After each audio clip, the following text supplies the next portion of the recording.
Hello, everyone, and welcome to the OGs of BD, where we talk about all things related to business development.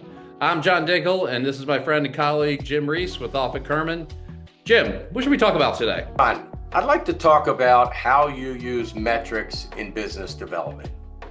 Oh man, Jim, I love this topic. A lot of what we do. So, when I think about metrics, and when typically people think about metrics, they're thinking about marketing and sales, right? When you think about marketing, you're thinking about, click-through rates and, views and things like that. When you're thinking about sales, you're thinking about close rates and client acquisition rates and all those metrics that come along with sales and marketing. But a lot of times in business development, I think people don't think about metrics they could use in their activity. And I'll give just a quick example of networking. We all get out there and network.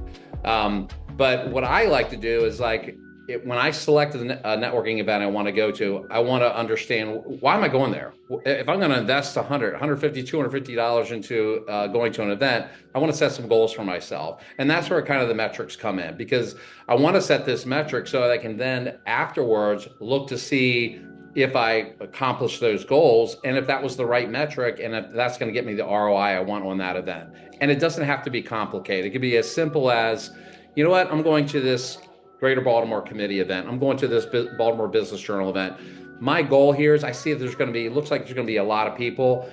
I want to meet with, and I want to reconnect with 10 of my centers of influence. Or I want to, my goal, because it's a CEO or a C-suite related event, my goal is to walk out of there with 3 business cards or 3 connections with business owners or CEOs. Like, setting simple metrics to that. And then when you leave the event and you do your follow-up and stuff, and you're ensuring that you're documenting what those metrics are and documenting what the results are, will just help you become more efficient and more effective at your networking. So that's what I think about when I do metrics. And I would say you can do the same thing for referral strategy, for your partner events, for your center of influence marketing.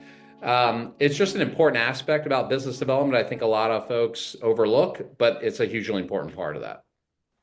Thanks for listening in. This has been the OGs of BD with John Dinkel and Jim Reese. See you next Tuesday around 9 a.m. for our next podcast.